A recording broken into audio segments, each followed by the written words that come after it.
First ever factory outlet Mukunda jewelleries Kukatpally, Khammam, Kothapet, Somajiguda, Hanamkonda and Suchitra. నమస్తే గురుజీ. శ్రీమాత్రే. గురుజీ, చేతబడి, బ్లాక్ మ్యాజిక్ ఇవన్నీ నిజంగా ఉంటాయా? ఇంకా కొంతమంది అంటారు దెయ్యాలు పట్టడము, ఇంకా కొంతమంది అమ్మవారు పూనకాలు ఇవన్నీ ఉంటాయి కదా. నిజంగా ఇవన్నీ ఉన్నవి వాస్తవమైన అమ్మవారు నిజంగా వచ్చి ఒకరికి వాళ్తారా? అండ్ నిజంగా నెగిటివ్ ఎనర్జీస్ ఇవంతా కూడా ఉంటుందా? ఉన్నదని మనం ఎలా తెలుసుకోవాలి? శ్రీ గురుభ్యో నమః. శ్రీమాత్రే నమః. ఇప్పుడు మీ ఇంట్లోనే మీరేం చేస్తున్నారు అంటే వంట చేస్తున్నారు. వంట చేసేటప్పుడు మీకు తెలియకుండానే ఒక స్టీల్ స్పూన్ ఏదైతే ఉందో అది పొయ్యి కొంచెం దగ్గరగా ఉంది, మంటకు దగ్గరగా ఉంది, అది వేడెక్కింది. మీరు అది తెలియకుండా టక్కని పట్టుకున్నారు, ఏమవుతుంది? కాలుతుంది. టక్కని మీ యాక్షన్ ఎలా ఉంటుంది అప్పుడు? అని అంటారు. అవును. మీ ఆయన పరిగెత్తుకుంటూ వచ్చాడు, పరిగెత్తుకుంటూ వచ్చి ఏమైంది, ఎందుకు తరిచావు అని అన్నాడు అనుకో. కాలిందండి, కాలింది అని అంటే ఏదేంటి ఇలా చూస్తే ఏంది, ఏం కాలింది, ఎక్కడ కాలింది, ఎందుకు అట్లా ఊరికే ఏం కాలింది చూసుకోవా, నీ కళ్ళలో నీళ్ళు వస్తుంటాయి, నొప్పి వస్తుంటుంది అంటే ఆయన వచ్చి మాత్రం సర్లే ఏదో నూనెనో బర్నలో ఏదో పెడతాను కూర్చో కూర్చో కూర్చో కూర్చో అని కొంతసేపు అయ్యాక టెన్షన్ పడకు అదని పెట్టి ఏదో వెన్ను పెట్టేదని పెట్టాక పెడతారు, అన్నీ చేస్తారు. సరే మీరు పెడుతూ ఉంటే అని మీరు అంటూ ఉంటే కొంచెం వాళ్ళు ఏంటంటే అరే రే నొప్పి ఉందా నొప్పి ఉందా అని వాళ్ళు ఫీల్ అవ్వగలుగుతారే తప్ప ఆ నొప్పి భరిస్తుంది ఎవరు? ఎవరికి వాత అంటిందో వాళ్ళకే బాధ. అట్లాగే ఈ చేతబడులు, ఈ దయ్యాలు పట్టడాలు ఇవి చూసేవాడికి తెలియదు. చూసేవాళ్ళ దయ్యాలు లేవు, చేతబడులు లేవు, ఏం లేవు, కనిపిస్తున్నాయా, ఇవన్నీ చూసేవాడు బోలని మాట్లాడతాడు. కానీ వాడికి వాత తలిగినప్పుడు మాత్రం తెలియదు. వాత తలిగితే ఈ మధ్య నాకు కొంతమంది కాల్ చేస్తున్నారు గురుజీ. గురుగారు నేను నమ్ముతున్న గురుగారు, నేను మొన్నటిదాకా నమ్మకపోతుండే కానీ తెలిసిపోతుందండి, ఇప్పుడు బాగా తెలుస్తుందండి నాకు. ఇది రియలైజ్ అయ్యేవాళ్ళు ఏ కొద్ది మందో ఉంటారు, అందరూ రియలైజ్ కాదు. కాబట్టి నేను నా అనుభవం మీద చెప్పేది ఏంటంటే ఈ చేతబడుల గురించి, దయ్యాల గురించి నేను మాట్లాడడం మానేసా. ఎందుకోసం అంటే నీకు ఎక్స్పీరియన్స్ అయినప్పుడు ఆటోమేటిక్గా నా దగ్గరికి వస్తావు. నీకు ఎక్స్పీరియన్స్ కాలేదనుకో, నేను చెప్తే ఇదేదో చెప్తున్నాడు అనుకుంటావు. Let you experience. Because experience అయిన వాళ్ళందరూ నా దగ్గరికి వచ్చారు కాబట్టి నేను మొదలు నమ్మేవాడిని కాదు. మా నాన్న నాకు ఒకసారి చూపించాడు, లైవ్గా చూపించినప్పుడు అప్పుడు నాకు నమ్మకం ఏర్పడింది. ఆ తర్వాత చూపించారా? దయ్యాలది చూపించారు. నా దగ్గరికి ఒక దయ్యం వచ్చి చేయి తిప్పింది కూడా. దాన్ని మా TV5 మూర్తి గారు వేసుకొని నేనేదో కట్టుక తలుతున్నట్టుగా అదేదో ప్రమోట్ చేసుకున్నారు. ఇదే ఊపే కూహ అంటే ఇదే అనమాట. శవాల మీద పేలాలు ఏరుకోవడము, ఇంకొకళ్ళని డిఫైమ్ చేసుకొని డబ్బులు సంపాదించుకోవడం అంటే ఇంతే అంటారు. కాబట్టి నేను చెప్పేది ఏంటంటే లెట్ యూ ఎక్స్పీరియన్స్. నీకు దయ్యం ఉందా లేదా, నమ్మకం ఉందా అని అంటే నీకు ఎక్స్పీరియన్స్ కానీ కదా. నీకు ఎక్స్పీరియన్స్ అవ్వాలంటే కూడా నేను చెప్తా, ఏమేం చేయాలో చెప్తా. అంటే లేదు అనే వాళ్ళకి కూడా చెప్తా, ఈ పనులు చేయండి. చక్కగా శ్మశానం ఎక్కడైతే ఉంటుందో శ్మశానం ఉండే దగ్గరనే మీరు ఇల్లు కట్టుకొని ఉండండి, కావాలంటే అద్దెకు తీసుకొని ఉండండి. మీకు నిజంగా దయ్యాన్ని ఎక్స్పీరియన్స్ చేయాలనుకుంటే శ్మశానం దగ్గరనే ఉండండి.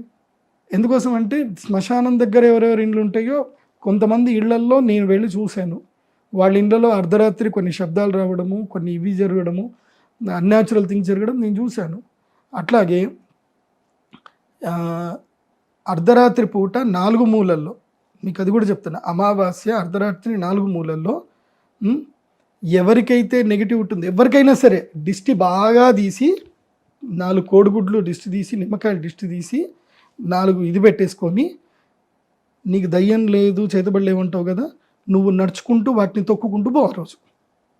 ఓకే, అది 4 నువ్వే పెట్టి ఎవరికైనా దిష్టి తీపిచ్చి నువ్వే పెట్టించి ఓకే వాటిని తొక్కుకుంటూ నువ్వు పో. 1 వీక్లో తెలుస్తుంది నీకు ఏం జరగాలో జరుగుతుంది అప్పుడు. సో ఇవన్నీ ఎవరికి ఎక్స్పీరియన్స్ అవుతాయో వాడికే తెలుస్తాయి.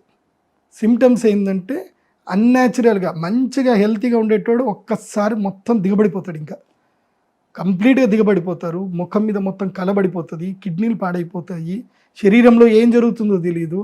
డాక్టర్ల దగ్గరికి పోతే టెస్టులు అని చేస్తారు, ఏం లేదండి అంత మంచి. మరి ఎందుకు మావాడు బక్కగా అయిపోతున్నాడు, ఎందుకు నీరసపడిపోతున్నాడు అంటే ఇంకో టెస్ట్ చేద్దాం అంటారు. ఎన్ని టెస్ట్లు చేసినా ఏం తెలియదు. ఇట్లాంటి బోలెడు కేసులు నేను చూసాను. ఎందుకోసం అంటే ఇప్పటికీ నాకు ఎక్స్పీరియన్స్ వచ్చేసి నాకు ఇప్పుడు 25 ఏళ్ళ ఎక్స్పీరియన్స్, నా లైవ్ ఎక్స్పీరియన్స్. నేను నా 8వ ఏట నుంచి మా నాన్న దగ్గర కూర్చొని చూస్తూనే ఉన్నా కాబట్టి నాకు ఇప్పటికీ అట్లాంటివి చెప్పాలంటే 32 ఏళ్ళ ఎక్స్పీరియన్స్ నాకు. నేను చిన్నప్పటి నుంచి చూస్తూనే ఉన్నా. కాబట్టి చేతబడుల గురించి కానీ దయ్యాల గురించి కానీ మాట్లాడకండి.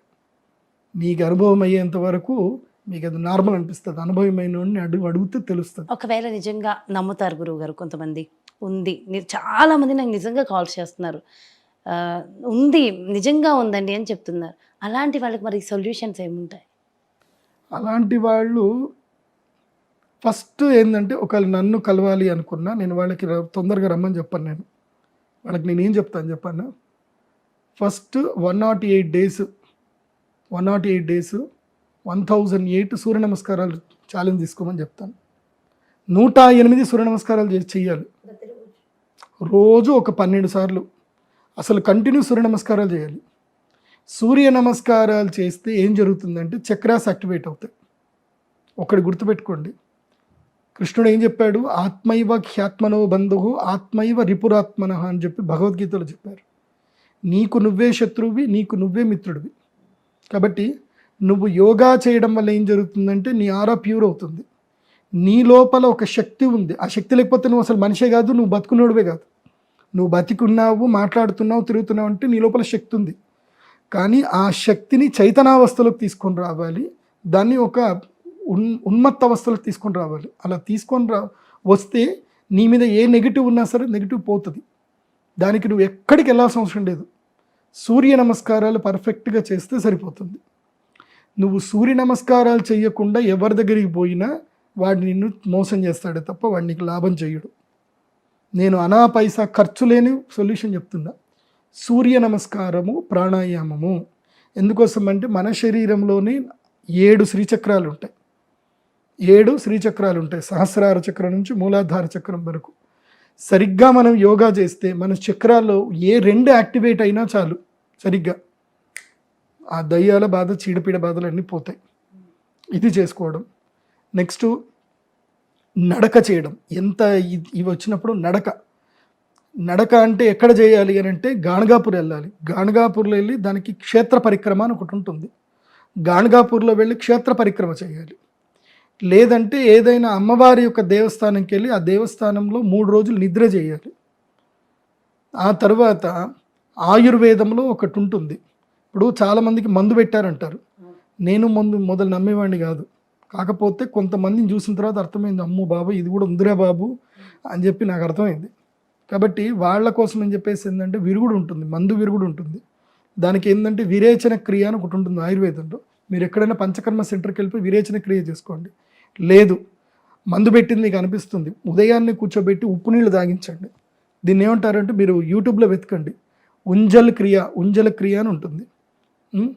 లేదంటే గజకర్ణి అని ఒకటి ఉంటుంది, గజకర్ణి క్రియ అని ఉంటుంది. లేదంటే వమన క్రియ అని ఉంటుంది. వమన క్రియ అని కొట్టండి వస్తుంది. వమన క్రియ ఎట్లా చేసుకోవాలి వస్తుంది. వమన క్రియ చేసుకోండి. వమన క్రియ చేయండి, యోగా చేయండి, ప్రాణాయామం చేయండి, ఓం నమ శివాయ మంత్రము లేదా కాళీ మంత్రము, చాముండి మంత్రము ఇవి చేయండి. భద్రకాళి అమ్మవారి దర్శనం చేసుకోండి. తర్వాత అమ్మవారికి నిమ్మకాయలు నివేదన చేయండి. రాత్రిపూట వీళ్ళకి నిమ్మకాయలు దిష్టి తీసి వేసేయండి. అట్లాగే వీళ్ళ చుట్టూ గోధుమ పిండి, అంటే ఎవరికైనా ఇట్లా పీడలు అనిపిస్తుంది, గోధుమ పిండి 1 కిలో గోధుమ పిండి, బెల్లం దిష్టి తీసి దాన్ని తడిపి ముద్ద చేసి చిన్న చిన్న ముద్దలు చేసి చెరువులో వేయండి, చేపలకు వేయండి. ఇవి సింపుల్ సొల్యూషన్ నేను చెప్తున్నవి. మీరు ఎవరి దగ్గరికి వెళ్ళాల్సిన అవసరం లేదు. ఈ దర్గాల దగ్గరికి పోయి మిమ్మల్ని ఇంకా పిచ్చోళ్ళు చేస్తారు. దర్గాలకు వెళ్ళకండి, ఎవరి దగ్గరికి వెళ్ళకండి. భూత వైద్యులు కొంతమంది ఉండొచ్చు, నేనైతే నా జీవితంలో చూడలేదు. కానీ నేను అద్భుతమైన అఘోరీలు మాత్రం చూశాను. వాళ్ళు ప్రకృతిని శాసించే అఘోరులను నేను చూశాను. వాళ్ళ వరకు మనం వెళ్ళాలంటే మనకు ఎంతో అదృష్టం ఉండాలి. వాళ్ళు నాకు చెప్పింది ఒకటే, ప్రదీప్ तुम्हारे जीवन में तुम बहुत तपस किया, उसके लिए मैं दर्शन दिया तुमको. तुम किसी को भी मेरा नाम मत बोलो, किसी को भी मेरे पास मत लेके आओ, क्योंकि मैं कर्म करने के लिए नहीं आया हूँ, मैं भगवान की सेवा करने के लिए हूँ, कर्म करने के लिए नहीं हूँ అని చెప్పిండు. అంటే నీకేదో తపస్సు ఉంది కాబట్టి నువ్వు నన్ను దర్శనం చేసుకోగలిగావు, నా దగ్గరికి ఎవరిని తీసుకురాకు, నువ్వు కూడా మళ్ళీ నువ్వు రాలేవు నా దగ్గరికి రావాలనుకున్నా, ఇప్పుడు నీకు అదృష్టం ఉంది కాబట్టి వచ్చావు, కాబట్టి నా గురించి ఎవరికి చెప్పకని చెప్పాడు.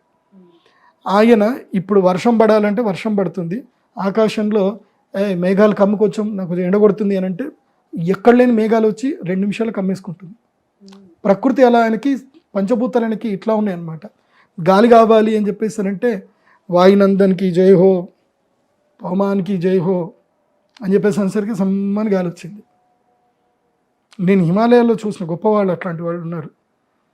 ఇప్పుడు మీకు అట్లాంటి ఒక గొప్ప వ్యక్తి, ఒక్క వ్యక్తి మాత్రం ఉన్నాడు చెప్తాను. మీకు అట్లాంటి చీడపీడల బాధలు ఎవరు ఉంటే ఆ వ్యక్తి దగ్గరికి వెళ్ళండి. తణుకులో అఘోరి రాజేష్నాథ్ గురూజీ ఉంటారు. ఆయన మహానుభావుడు, ఆయన చాలా శక్తిమంతుడు. ఆయన దగ్గరికి వెళ్ళి కలవండి. ఆ బాధ ఉంటే నా దగ్గరికి కూడా రావద్దు, నాకు ఆ శక్తి లేదు. ఎందుకోసం అంటే నేను అది విమర్శ చేసుకోవడమే మంచిది, నాకు ఇష్టం లేదు అట్లాంటివన్నీ కూడా. కాబట్టి రాజేష్నాథ్ అఘోరి గురూజీ మహారాజుని వెళ్ళి కలవండి. కానీ గురూజీ దగ్గరికి వెళ్ళేటప్పుడు మాత్రం మీ కొంటెతనాన్ని, మీ పెంకితనాన్ని, మీ మైండ్లో ఉండే సైన్స్ వాటికి సంబంధించినవన్నీ కూడా తీసి బయట పాడేసి వెళ్ళండి. ఆయన దగ్గరికి వెళ్తే చాలా జాగ్రత్తగా ఎట్లుండాలంటే చేతులు జోడించి భయంతో కూర్చోండి. అందుకోసమంటే గురువు అంటే అంత భయం ఉండాలి, ఆయన దగ్గర భయంతో పోవాలి. భక్తి భయం 2 ఉండాలి. ఏది లేకపోయినా చల్ నడు అంటాడు ఆయన, కూర్చోబెట్టాడు ఆయన. వచ్చే ప్రశ్న ఇస్తే నడు అని చెప్పేసి అంటాడు. అది సో అయితే నెగిటివ్ ఎనర్జీ అయితే ఉంది, ఇవన్నీ ఉన్నాయని చెప్పారు. నేను ఇంకా పాజిటివ్ ఎనర్జీ అమ్మవారి గురించి అడిగా, అది ఇంకొక వీడియోలో నేను డీటెయిల్గా తెలుసుకుంటా. గురుగారు చాలా బాగా ఎక్స్ప్లెయిన్ చేశారు, సొల్యూషన్స్ కూడా అందించారు. Thank you so much Guruji, నమస్కారం. సో చూసారు కదండి, మరి దెయ్యాలు, చేతబడి, బ్లాక్ మ్యాజిక్ ఇవన్నీ ఉన్నాయి అనడానికి నిదర్శనం ఏంటి? ఒకవేళ ఉంటే వాటికి ఏం సొల్యూషన్స్ ఉంటాయి? ఎంతో చక్కగా క్లియర్గా ఎక్స్ప్లెయిన్ చేశారు కదా. మరో చక్కటి కార్యక్రమంతో మళ్ళీ మీ ముందుకు వచ్చేస్తాను. నమస్కారం.